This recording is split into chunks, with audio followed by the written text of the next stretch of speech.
তাকলিদ কি ও তাকলিদের ভয়াবহ পরিণতি।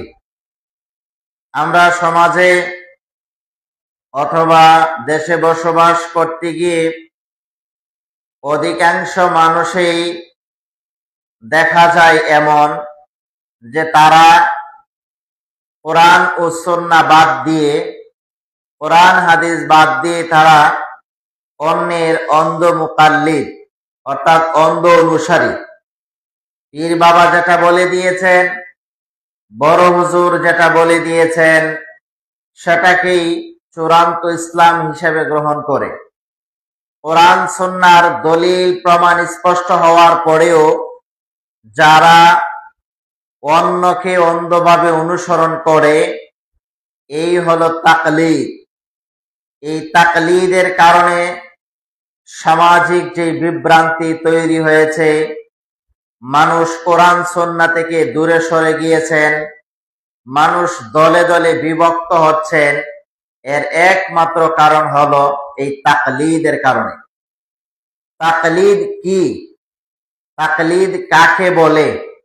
তাকলিদের ব্যাপারে চার ইমামের কি বক্তব্য বা কি মন্তব্য ছিল, আজকের আলোচনায় আমরা তা সুস্পষ্ট ভাবে তুলে ধরার চেষ্টা করব ইনশাআল্লাহ।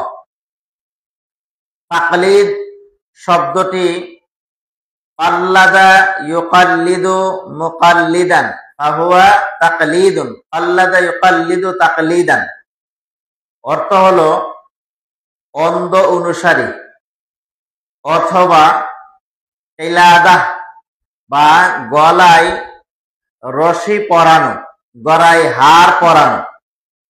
যেই রকম ভাবে বনু মুস্তালিক যুদ্ধে আয়েশা রাদিয়াল্লাহু তাআলা আনহার হার হারিয়ে গিয়েছিলেন, সেটাকে কিলাদাহ বলা হতো। তো রশি যখন কারো গলায় বাঁধা থাকে অথবা গর্দানে যখন উটের গলায় যেই রকম ভাবে রশি বাঁধা থাকার কারণে, গরু ছাগলের গলায় রশি বাঁধা থাকার কারণে তার মালিক তাকে যেভাবে টান দেয় সে যেরকম সেদিকে যেতে বাধ্য হয়, ঠিক তেমনি ভাবে এক শ্রেণীর মানুষ আল্লাহর কোরআন ও সহিহ হাদিস বাদ দিয়ে তারা তাদের বড় হুজুর ইমামদেরকে এমন ভাবে অন্ধভাবে অনুসরণ করছেন যে তারা যেটা হালাল বলে এটাই হালাল হিসাবে মেনে নেয়, তারা যেটাকে হারাম মনে করে তারা সেটাকে হারাম হিসাবে মেনে নেয়। অর্থাৎ এখানে যাচাই বাছাইয়ের কোনো প্রয়োজন মনে করে না। কোরআন হাদিসে থাকলে তাদের বড় হুজুরের কথা যদি কোরআন হাদিস অনুযায়ী হয় তাহলে অনুসরণ করতে মানতে কোনো অসুবিধা নেই।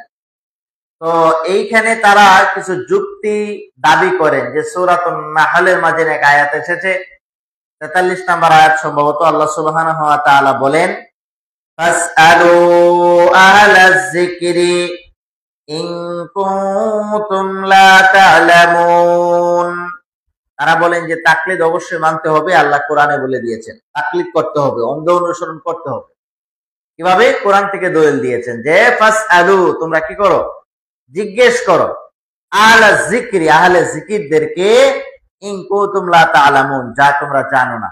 অর্থাৎ তোমরা যে জিনিস জানবে না সেই জিনিস তোমরা জেনে নিবে যারা আহলে যিকির আছে তাদের কাছ থেকে, অর্থাৎ যারা জানে তাদের কাছ থেকে আপনি জেনে নেবেন। তো আমরাও তো বলি যে অবশ্যই না জানলে জেনে নিবেন, তবে আরেক আয়াতে আল্লাহ বলেন বিল বাইয়িনাতি ওয়াজ জুবুর, দলিল প্রমাণ সহকারে জানতে হবে।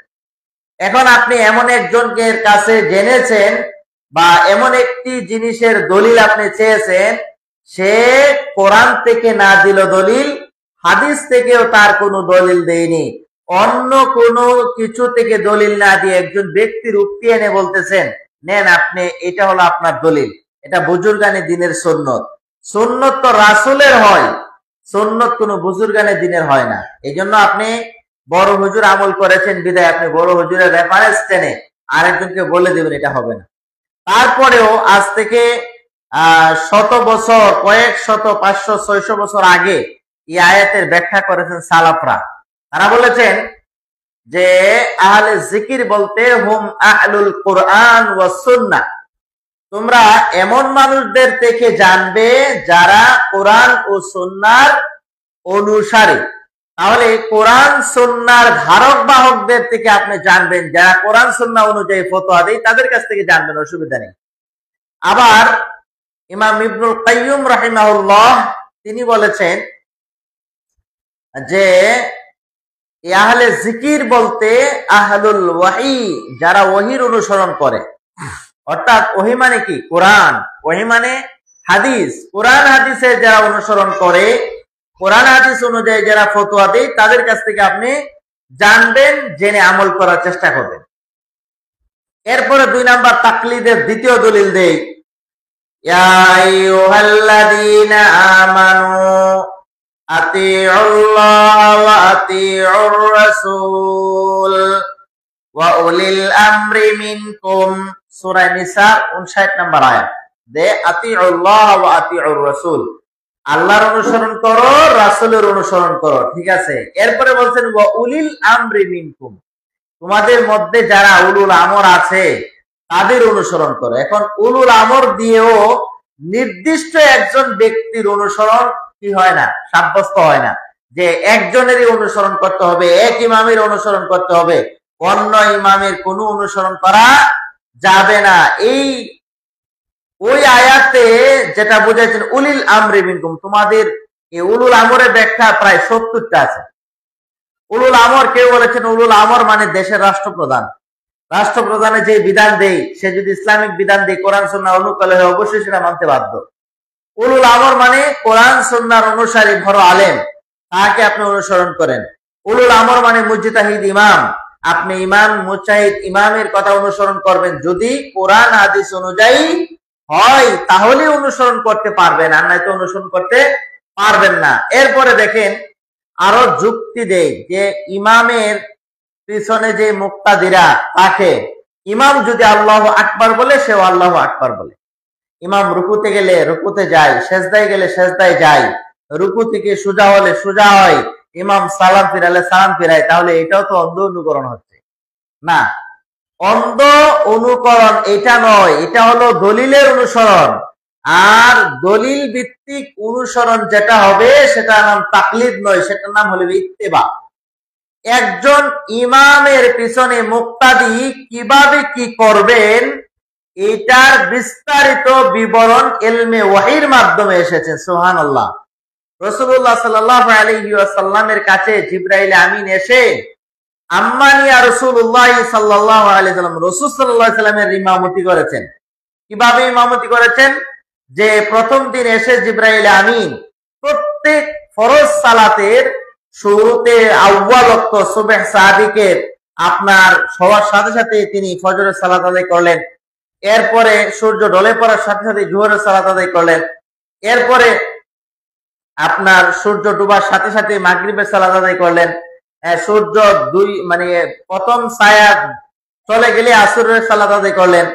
এরপরে আকাশে রক্তিম আবহাওয়া মুছে যাওয়ার পরে এশার সালাত আদায় করলেন। এই হলো 5 ওয়াক্ত সালাতের সময়। এই 5 ওয়াক্ত সালাতের এই সময় প্রথম দিন আদায় করলেন, অর্থাৎ আউয়াল ওয়াক্ত, প্রথম ওয়াক্ত তিনি আদায় করলেন। একদম ওয়াক্ত হওয়ার সাথে সাথে রাসূল সাল্লাল্লাহু আলাইহি সাল্লামের সাথে জিবরাইল পরিষ্কার ভাবে আলোচনা করে বা প্র্যাকটিক্যালে দেখিয়ে রাসূলকে শিখিয়ে দিলেন, প্র্যাকটিক্যালে সালাত এইভাবে পড়তে হবে। দ্বিতীয় দিন আসলেন, দ্বিতীয় দিনে এসে আবার প্রত্যেক সালাতের শেষ অংশে, যখন সালাত শেষ হয়ে যাবে, শেষ দিক থেকে সালাত আদায় করলেন তারা দুজনে। পরবর্তীতে জিবরাইল আমিন রাসূলুল্লাহকে বললেন যে এই দুইটার মাঝখানে হলো সালাত, এইভাবে সালাত আদায় করতে হবে। এই মাঝখানের সময়টা হলো সালাতের সময়। ফজরের সময় এইটুকু পর্যন্ত, জোহরের সময় এইটুকু পর্যন্ত, আসরের সময় এইটুকু পর্যন্ত, মাগরিবের সালাত এইটুকু পর্যন্ত, এশারের সালাত এইটুকু পর্যন্ত, এইভাবে তিনি বিস্তারিত বলে গেলেন। এবং হাদিসের কিতাবে প্রায় 900-র উপরে হাদিস আছে সালাতের অধ্যায়ে। 900 হাদিস যদি থাকে, এই 900 হাদিস সালাত কিভাবে আদায় করবে তার বিস্তারিত বিবরণ কিতাবুস সালাত নামে হাদিসের কিতাবে সালাতের অধ্যায় আছে। এই অধ্যায়গুলোতে প্রত্যেকটা হাদিসের কিতাবে বিস্তারিত বিবরণ আসে, বিস্তারিত বর্ণনা হয়। এরপরেও যদি বলে যে ইমাম যদি সালাত আদায় করে, ইমামের পিছনে মুক্তাদি ইমাম যেভাবে করে তার অন্ধ অনুসরণ করা হয়, তাহলে তো এটা বোকামি ছাড়া আর কিছু না। কারণ এটা তো ইত্তেবা হচ্ছে। এরপরে আরো অনেকগুলা বিষয় জেনে দেই। অন্ধ ব্যক্তি যে ব্যক্তি চোখে দেখে না, সেই ব্যক্তি কোন দিকে সালাত আদায় করবে সেটা তো অবশ্যই মানুষকে জিজ্ঞেস করতে হবে। এখন একজনে যদি তাকে বলে যে ওইদিকে কেবলা, তো সে তো অন্ধ ব্যক্তি আর দেখলো না, ওইদিকে সালাত আদায় করলো, তাহলে সে অন্ধ অনুসরণ করলো। তো আসলে এই অন্ধ ব্যক্তি আর যে ব্যক্তি চোখে দেখে তার সাথে নিয়ে সেটা তুলনা দেওয়া, এটা প্রথমে একটা বোকামি।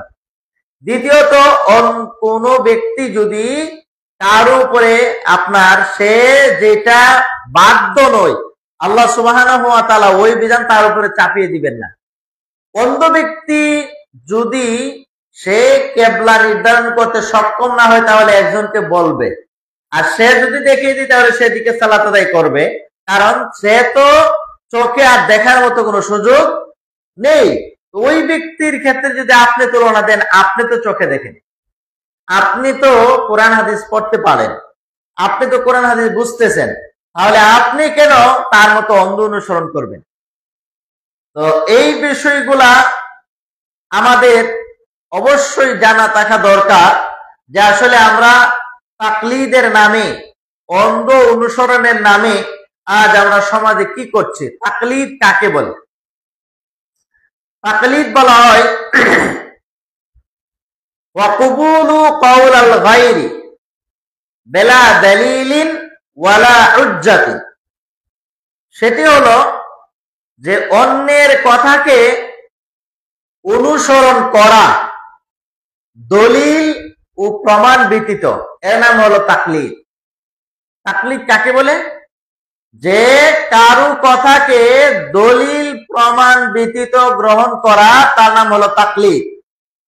আর ইত্তেবা বা অনুসরণ করা হয়, অনুসরণ বলা হয়।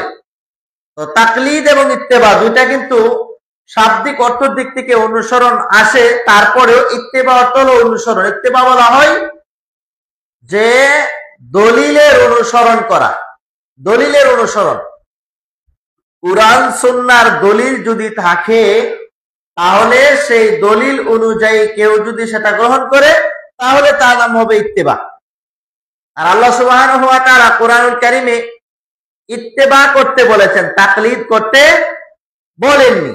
আল্লাহ রাব্বুল আলামিন সূরাতুল আ'রাফের 3 নম্বর আয়াতে আল্লাহ বলে, ইত্তাবিউ মা উনজিলা ইলাইকুম মির রাব্বিকুম ওয়া লা তাত্তাবিউ মিন দুনিহি আউলিয়া ক্বালিলাম মা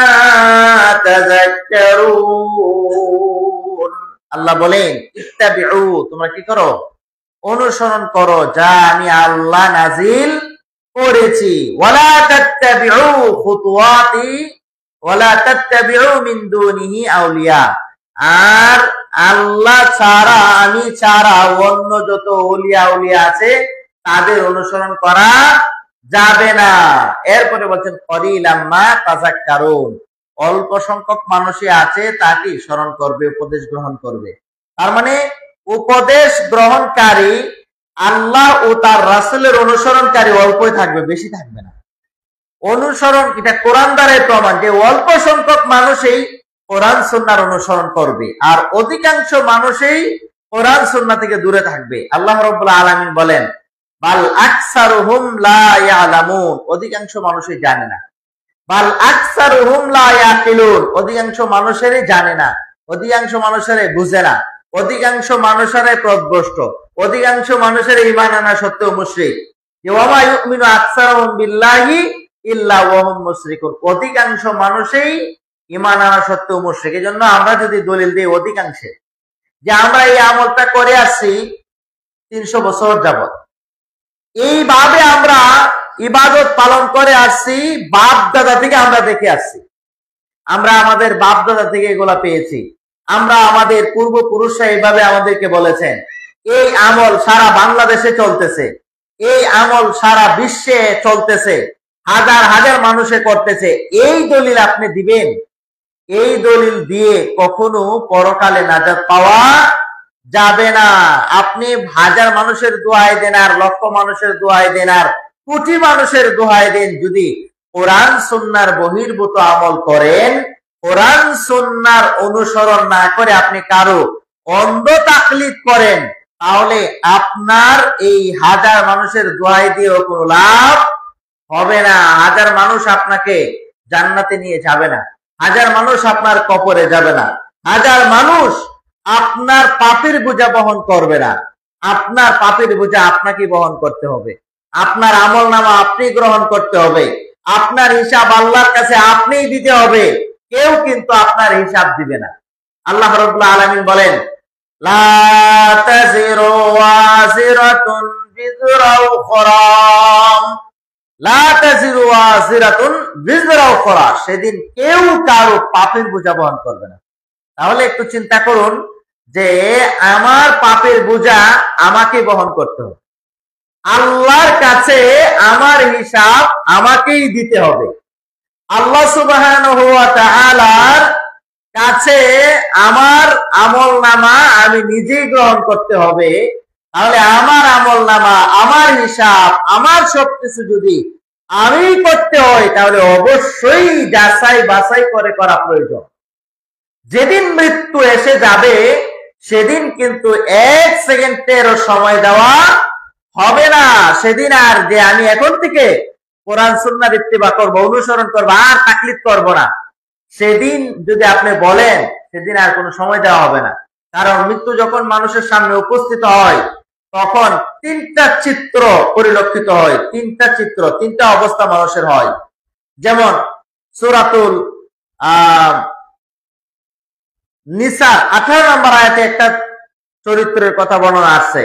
যখন তাদের মৃত্যু এসে উপস্থিত হয়, তখন সে বলে, ইন্নী তুবতুল আন, আমি এই মুহূর্তে তওবা করলাম, আগে যা করছি সব ভুল করেছি, এখন আমি তওবা করলাম, আমি এখন থেকে কোরআন সুন্নাহর অনুসরণ করব, এখন থেকে ভালোভাবে আমি চলবো, কোরআন হাদিস মেনে চলবো, যা আছে সব ভুল হয়েছে। একথা যখন বলেন, কিন্তু আল্লাহ বলেন কি, লাইসাতিত তাওবাতু লিল্লাযিনা ইয়ামালুনাস সাইয়্যাত, লাইসাতিত তাওবা, ওই ব্যক্তির জন্য তওবা নাই যারা ইয়ামালুনাস সাইয়্যাত, সারা জীবন মন্দ কাজ করেছে, সারা জীবন মানুষের দোহাই দিয়ে কাজ করেছে, সারা জীবন খারাপ কাজ করেছে। যখন হাত্তা ইযা হাদারা আহাদাকুমুল মাউত ফায়াকুল রাব্বি তুবতুল আন, তখন বলে আমি এখন তওবা করলাম, কাজ হবে না। সূরা মুমিনুনের 99 নম্বর আয়াতে আল্লাহ রাব্বুল আলামিন আরেকটা চরিত্রের কথা উল্লেখ করেছেন। যখন তাদের মৃত্যু এসে উপস্থিত হবে, তখন তারা বলবেন, ফায়াকুল রাব্বিরজিউন, আল্লাহকে ডেকে বলবেন, আল্লাহ আমাকে দুনিয়াতে আবার একটু যেতে দেন, দুনিয়াতে আবার একটু ফিরে যেতে আমাকে একটু সময় দেন। যদি ফিরে যেতে সময় দেন, তাহলে আমি একটা কাজ করবো, লাআল্লি আমালু সালিহান, হয়তো এবার যাওয়ার পরে যাচাই বাছাই করে আমল করার চেষ্টা করব। এবার যদি যাই তাহলে আমি ভালো কাজ করব, এবার যদি আমাকে সুযোগ দেন তাহলে আমি আর অন্য চিন্তা করব না, আমি আমার নিজের চিন্তা করব। কেন?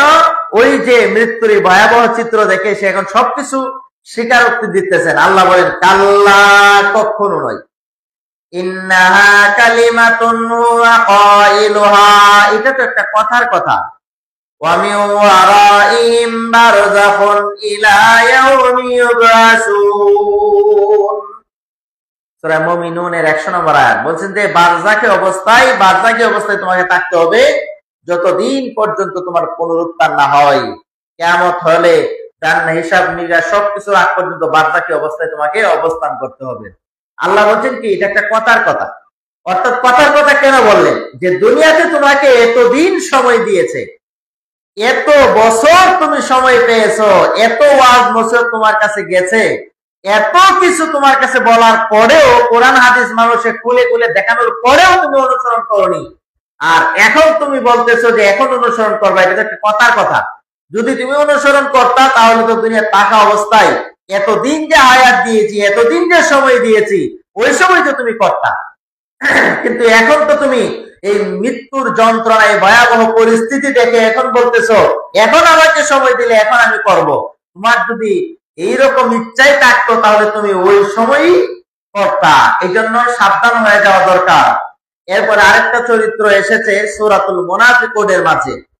সূরাতুল মুনাফিকুনের 10 নম্বর আয়াত আল্লাহ রাব্বুল আলামিন বলেন, وَأَنْفِقُوا مِمَّا رَزَقْنَاكُمْ مِنْ قَبْلِ أَنْ يَأْتِيَ أَحَدَكُمُ الْمَوْتُ فَيَقُولَ رَبِّي لَوْلَا أَخَّرْتَنِي إِلَى أَجَلٍ قَرِيبٍ।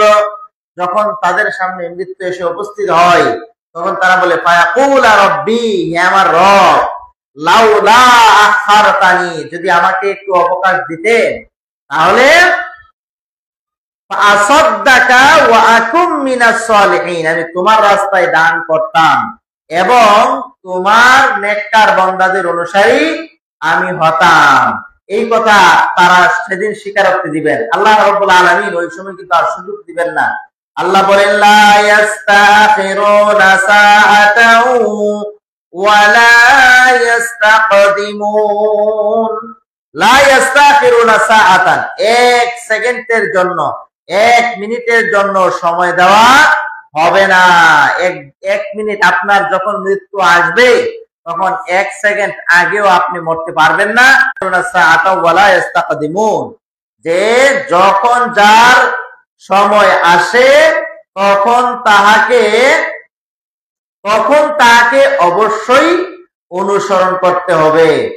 আর ওই দুনিয়া থাকা অবস্থায় তাকে আল্লাহর কোরআন ও রাসূলুল্লাহ সাল্লাল্লাহু আলাইহি ওয়াসাল্লামের সুন্নাহর অনুসরণ করতে হবে। তো আমরা যা বুঝলাম যে আমাদেরকে অনুসরণ করতে হবে, তাকলিদ থেকে দূরে থাকতে হবে। তাকলিদ মানে অন্ধ অনুসরণ, তাকলিদ মানে অন্ধ অনুকরণ। যেভাবে আপনার মানুষ অন্যের অন্ধ অনুসরণ করে, তারা যদি হালাল বলে সেটাকে হালাল হিসাবে মেনে নেই, তারা যদি হারাম বলে তাহলে সেটাকে হারাম হিসাবে মেনে নেই।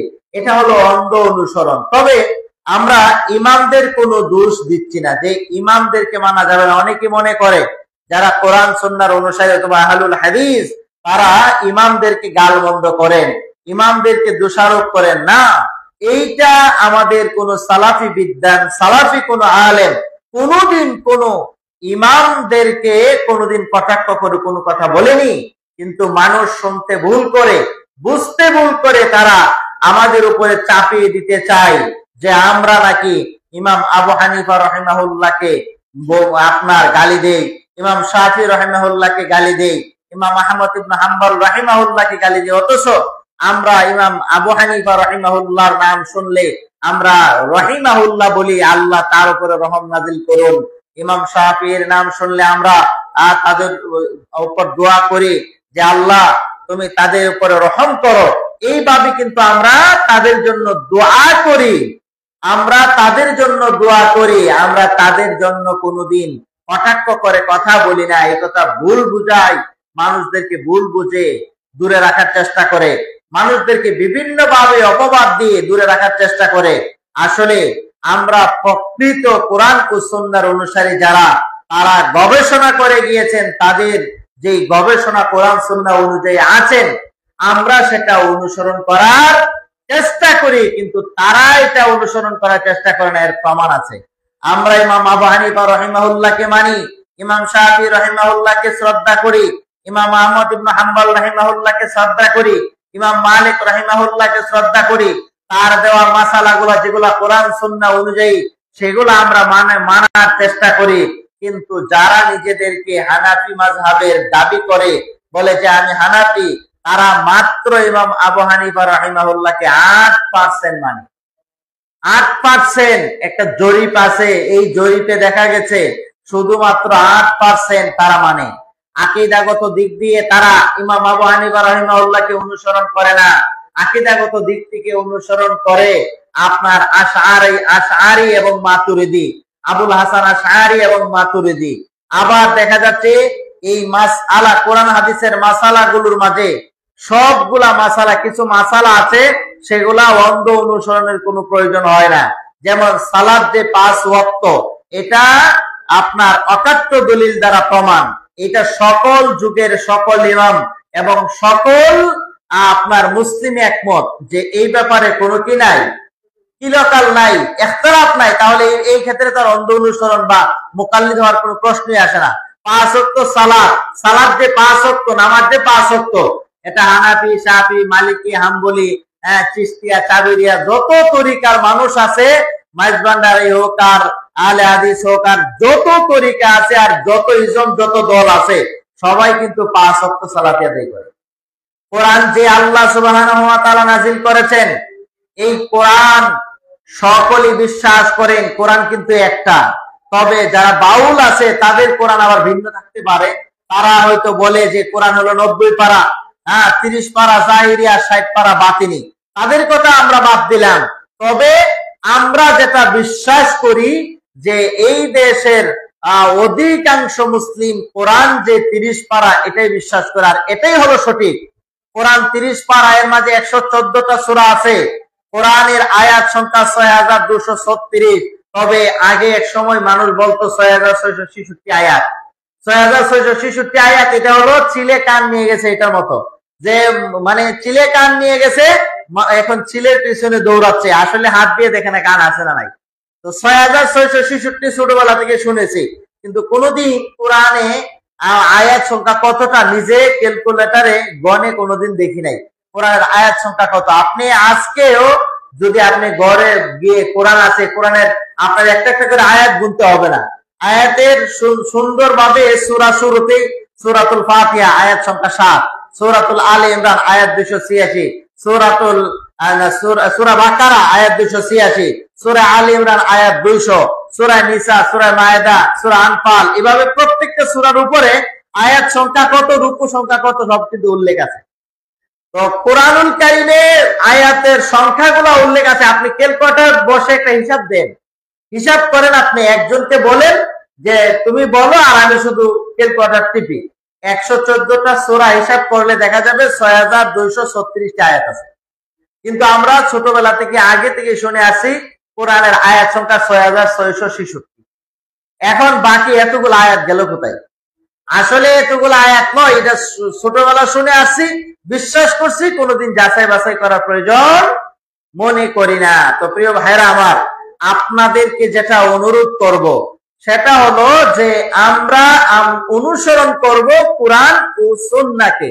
আল্লাহ রাব্বুল আলামিন সূরা বাকারা 2 নম্বর সূরার 170 নম্বর আয়াতে আল্লাহ বলেন, وَإِذَا قِيلَ لَهُمُ اتَّبِعُوا مَا أَنزَلَ اللَّهُ إِلَيْكُمْ, ওইদা যখন তাদেরকে বলা হয় ইত্তাবিউ, তোমরা অনুসরণ করো যা আমার পক্ষ থেকে অবতীর্ণ হয়েছে তোমাদের নিকট, তখন তারা বলে যে না, আমরা এটার অনুসরণ করব কেন? মা ওয়াজাদানা আলাইহি আলফাইনা বানা, আমরা তো ওইটার অনুসরণ করব, আমরা আমাদের বাপ দাদা থেকে যেটা পেয়েছি। মক্কার কাফেররা কিন্তু এই কথা বলতেন। যখন তাদেরকে বললো রাসূল সাল্লাল্লাহু আলাইহি সাল্লাম, এই শুনে রাখো, আমি তোমাদের মাঝে কোরআন নিয়ে এসেছি, এই কোরআন তোমরা অনুসরণ করো, কোরআন তোমরা মানো, তখন তারা বলে মা ওয়াজাদানা আলাইহি আবানা, আমরা তো আমাদের বাপ দাদা থেকে যা পেয়েছি তাই আমরা মানবো। লা ইয়াকিলুনা শাইআ ওয়া লা ইস্তাকদিমুন, অথবা আছে যে আমাদের বাপ দাদারা কি কম বুঝতো নাকি? অবশ্যই তারা বেশি বুঝতো, এই জন্য আমরা তাদের কথাই মানবো। চিন্তা করেছেন, মক্কার কাফেররা কিন্তু এই কথা বলতো। কিন্তু আমাদের সমাজের অধিকাংশ মানুষই কোরআন মানতে চায় না। কোরআন মানলে, কোরআনের কথা বললে, কোরআন থেকে দলিল দেওয়ার পরেও নিজের মন মতো হলে মানে, মন মতো না হলে সেটা মানার প্রয়োজন মনে করে না। এই দেখেন নূহ আলাইহিস সালামের ব্যাপারে একই অবস্থা এসেছে। নূহ আলাইহিস সালাম যখন বললেন যে দেখো, তোমরা কিন্তু এক আল্লাহর ইবাদত করবা, অন্য কারো ইবাদত করা যাবে না, তখন তারা বললেন ক্বালু লা তাযারুন্না আলিহাতাকুম ওয়া লা তাযারুন্না ওয়াদ্দান ওয়া লা সুওয়াআন ওয়া লা ইয়াগুসা ওয়া ইয়াউকা ওয়া নাসরা। আল্লাহ বলছেন যে যখন নূহ আলাইহিস সালামের উম্মত তাদেরকে যখন বলেছিলেন যে তোমরা কি করো, তারা বলল যে তাদেরকে যখন বলছে তোমরা এক আল্লাহর অনুসরণ করো, তখন তারা বলল আমরা কি আমাদের ইলাহদেরকে ছেড়ে দিব? ওয়ালা তাযারুন্না ওয়াদ্দা ওয়ালা সুওয়া ওয়ালা ইয়াগুসা ওয়া ইয়াউকা ওয়া নাসরা, যে আমরা ওয়াদ, সুওয়া, ইয়াগুস, ইয়াউক, নাসর, পাঁচজন মূর্তির প্রতিমার পূজা করতো, তাদেরকে আমরা ছেড়ে দিব? এই কথা কিন্তু তারা বলে ফেলেছিলেন। তাহলে আপনি যদি বলেন যে আমরা আমাদের এই বড় হুজুরদের অনুসরণকে আমরা ছেড়ে দিব, আমরা কি আমাদের পিসাবদেরকে ছেড়ে দিব? আমি বলি না আপনি আপনার পিসাব ছাড়েন, তবে আমি এই কথা বলবো, আপনার পীর সাহেব যদি কোরআন সুন্নাহ অনুযায়ী আপনাকে নির্দেশনা দেয়, তাহলে আপনি পীর সাহেবের কথা 100 বার মানেন, আপনি আপনার ইমামের কথা 100 বার মানেন। যদি আপনার ইমাম কোরআন সুন্নাহ অনুযায়ী আপনাকে নির্দেশনা দেয়, আপনার ইমাম যদি বলে এইভাবে সালাত আদায় করতে হবে, হাদিসে এইভাবে সালাত আদায়ের কথা এসেছে, এইভাবে তোমাকে সত্য কথা বলতে হবে, তোমাকে ভালো কাজ করতে হবে, কোরআন সুন্নাহ অনুযায়ী ফতোয়া দেই, নির্দেশনা দেই, তাহলে তুমি সেটা মানো, কোনো অসুবিধা নেই। আর যদি এমন কথা বলে, এমন কাজ করতে বলে যেটা আল্লাহর সাথে সরাসরি শিরিক হয়, যেটা রাসূল সাল্লাল্লাহু আলাইহি ওয়াসাল্লামের কথার সাথে সাংঘর্ষিক হয়, এমন জিকির করতে বলে, এমন তাসবিহ পড়তে বলে, যে তাসবিহ কোরআন হাদিস দ্বারা প্রমাণিত নয়, যে জিকির কোরআন সুন্নাহ দ্বারা প্রমাণিত নয়, যেই আমল কোরআন হাদিস দ্বারা প্রমাণিত নয়, এই আমল যদি তোমাকে করতে বলে, তাহলে তুমি অবশ্যই এটা ফেলে দিতে হবে, এটা মানা যাবে না। অধিকাংশ মানুষই এরকম আমল করে, এরকম কাজ করে, সালাম ফিরানোর পরে মাথায় হাত দেয়, ইয়া কাবিয়ু ইয়া কাবিয়ু, কি যেন পরে আল্লাহর নাম ভালো, আল্লাহর নাম সালাতের পরে, সালাম ফিরানোর পরে মাথায় হাত দিয়ে পড়তে হবে। এটা দলিল কোথায় আছে? যদি কোরআনের কোথাও দেখাতে পারেন, হাদিসের কোথাও দেখাতে পারেন, তাহলে আমি আজকে আমল করা শুরু করব। আর যদি কোরআন সুন্নাহয় কোথাও না থাকে, তাহলে মাথায় হাত দিলেন মানে আপনি সালাত করলেন, মোনাজাত করলেন, আল্লাহর সাথে আপনি কথাবার্তা বললেন, আর সালাত শেষে মাথায় হাত দিলেন মানে সর্বনাশ করে ফেললেন। মানুষ মাথায় কখন হাত দেয়? মাথায় হাত দেয় যখন কোনো সর্বনাশ হয়, কোনো বিপদে পড়ে সর্বনাশ কি হইল আমার। তাহলে আপনি সালাত করার পরে, নামাজ পড়ার পরে মাথায় হাত দিলেন মানে কি আপনার সর্বনাশটা কি হলো?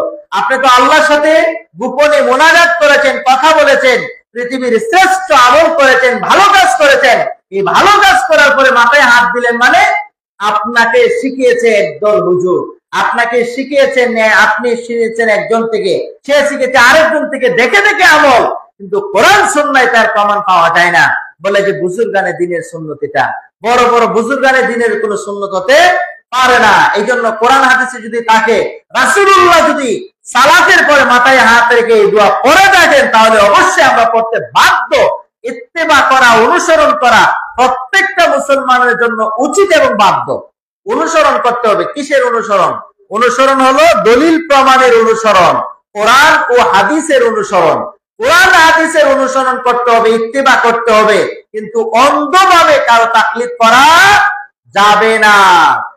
শাহ ওলিউল্লাহ মুহাদ্দিস আদ-দেহলভী, ভারতীয় উপমহাদেশের গুরু বলা হয় যাকে, এই ভারতীয় উপমহাদেশে যত মানুষ আছে, যত হাদিসের কিতাব যারা পড়েছেন, যত হাদিসের সনদ আছে, ভারতীয় উপমহাদেশের যত মাদ্রাসা আছে, আলিয়া মাদ্রাসা বলেন, আর কওমি মাদ্রাসা বলেন, সরকারি মাদ্রাসা বলেন, দরকারি মাদ্রাসা বলেন, আহলে হাদিসের মাদ্রাসা বলেন, সুন্নিদের মাদ্রাসা বলেন, ওয়াহাবিদের মাদ্রাসা বলেন, বেরলভীদের মাদ্রাসা বলেন, রেজভিদের মাদ্রাসা বলেন, এই উপমহাদেশে যত মাদ্রাসা আছে, ওই উপমহাদেশের লোকেরা যদি হাদিসের সনদ বর্ণনা করতে চায়, হাদিসের সনদ মানে আমি হাদিস শিখেছি আল্লামা ইমরান মাযহারি হাফিজাহুল্লাহর কাছ থেকে, উনি হাদিস শিখেছেন আনজাশা মানজার বিন আনোয়ার শাহ কাশ্মীরির কাছ থেকে, উনি হাদিস শিখেছেন শাইখুল হিন্দ মাহমুদুল হাসান দেওবন্দির কাছ থেকে, উনি হাদিস শিখেছেন কাসেম নানুতাবির কাছ থেকে, উনি হাদিস শিখেছেন আপনার শাহ আব্দুল আজিজ মুহাদ্দিস দেহলভীর থেকে, উনি হাদিস শিখেছেন শাহ ইসাক থেকে, এরপরে ওনার উস্তাদ হলো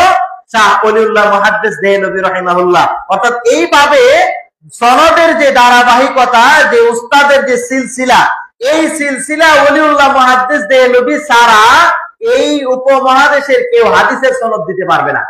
এবার আপনি যেই মাদ্রাসায় পড়েন, তাহলে এই ভারতীয় উপমহাদেশে হাদিসের সনদের গুরু যাকে বলা হয়, তিনি হলেন শাহ ওলিউল্লাহ মুহাদ্দিস আদ-দেহলভী রাহিমাহুল্লাহ। এই ওলিউল্লাহ মুহাদ্দিস দেহলভী রাহিমাহুল্লাহ তিনি বলেছেন 400 হিজরির আগে কোন মানুষ নির্দিষ্ট কোন মাযহাব মানতেন না, অর্থাৎ 400 হিজরি পরে এগুলো আবিষ্কার হয়েছে, 400 হিজরি পরে এগুলা তৈরি হয়েছে, অর্থাৎ নবীজি মৃত্যুবরণ করা 390 থেকে 400 বছর পরে মানুষ ওই এক এক ভাবে এক একটা মাযহাব মানার জন্য কি হয়েছেন, আবির্ভাব হয়েছেন বা রচনা করেছেন।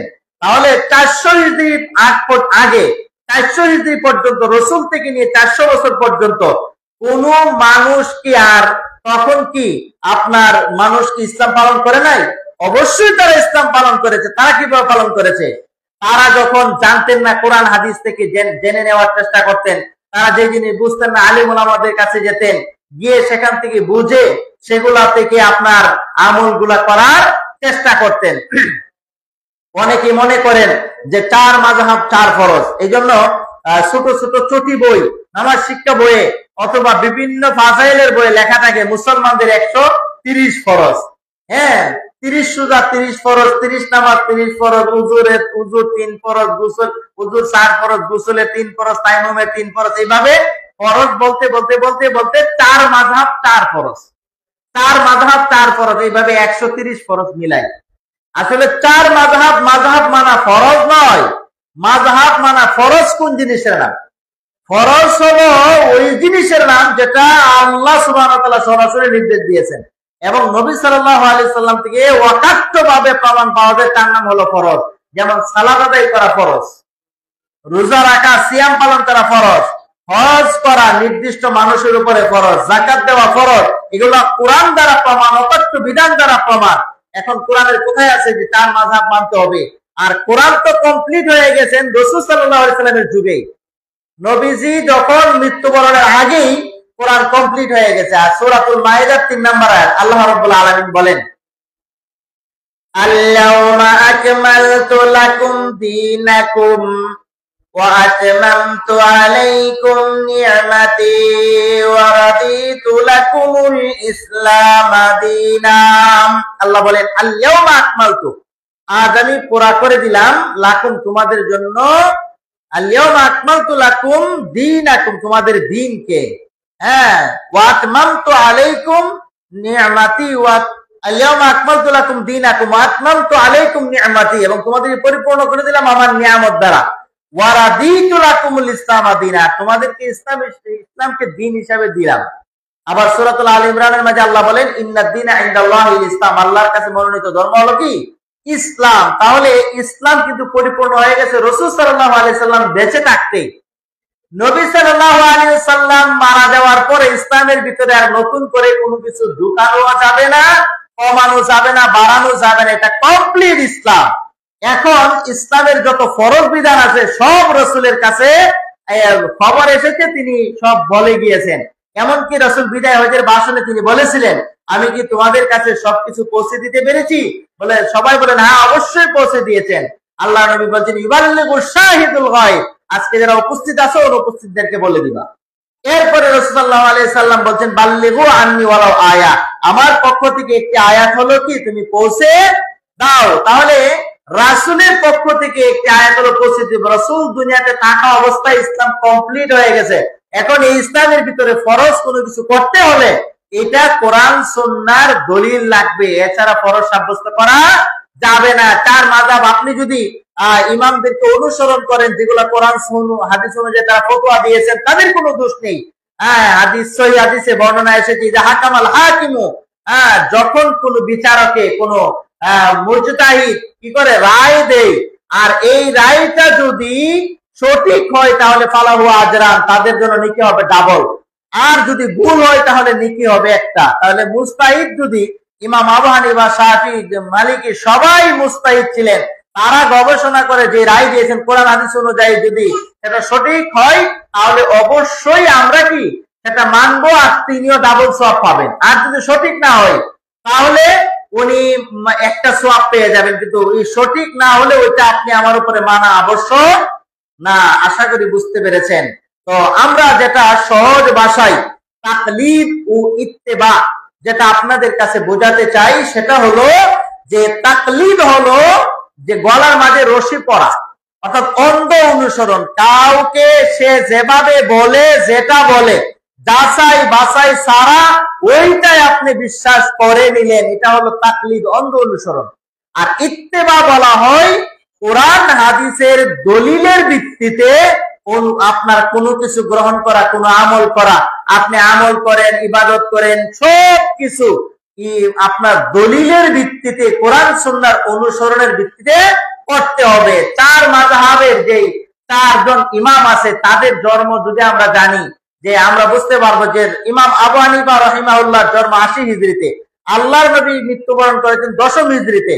তাহলে ইমাম আবু হানিফা রাহিমাহুল্লাহ জন্মগ্রহণই করেছেন রাসূল মৃত্যুর 70 বছর পরে। তাহলে রাসূল মৃত্যু 70 বছর পরে জন্ম হয়ে যদি তিনি কোন বিধান প্রণয়ন করেন, তাহলে এটা তো আর ইসলামের ভিতরে ফরজ হতে পারে না।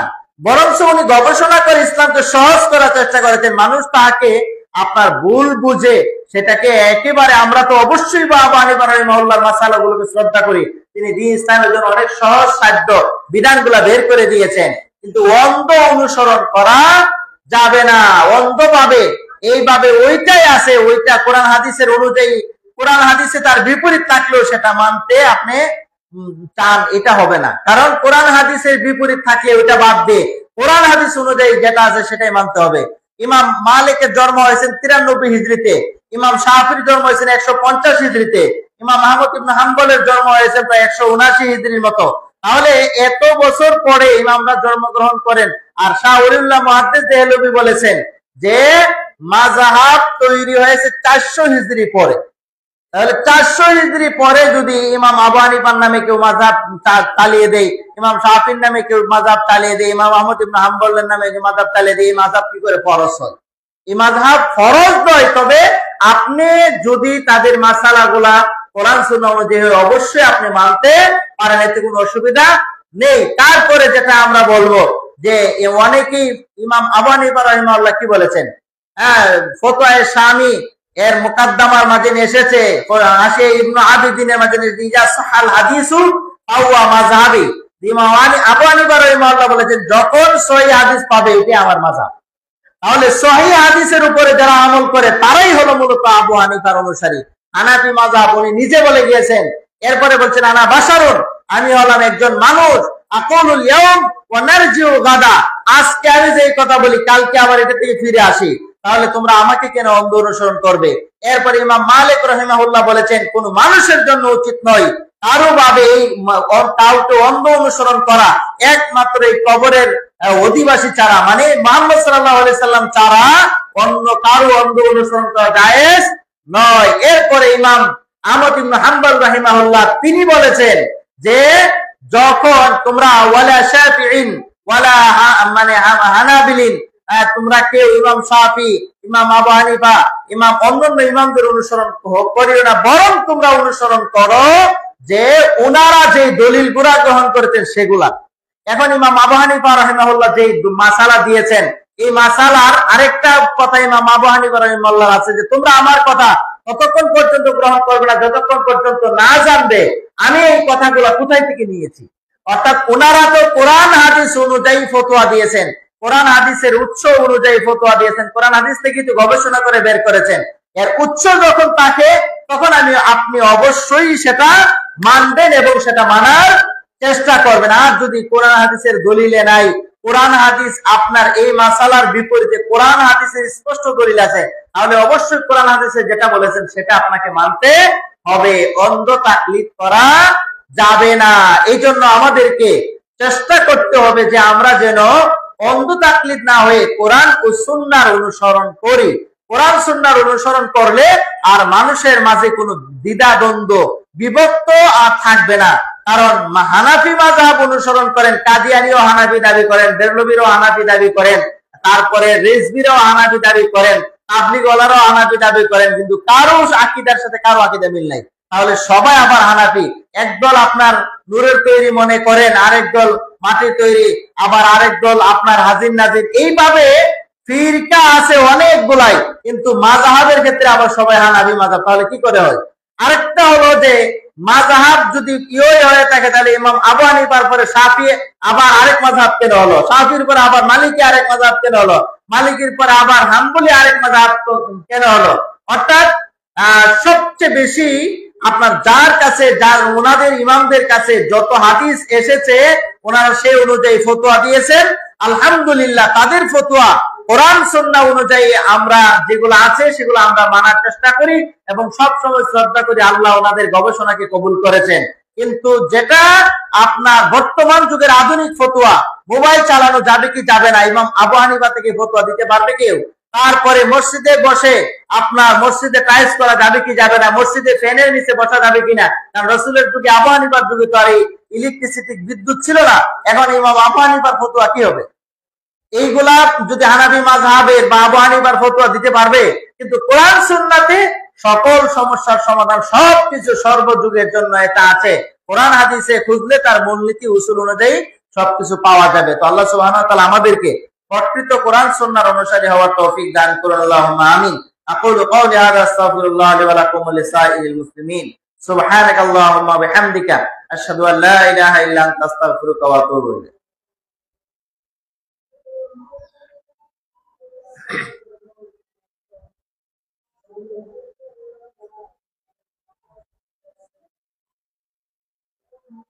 ইন্নাল হামদালিল্লাহ, আলহামদুলিল্লাহি ওয়াহদাহু ওয়াসসালাতু ওয়াসসালামু আলা মান লা নাবিয়্যা বা'দাহু। আম্মা বা'দু ফাআউযু বিল্লাহি মিনাশ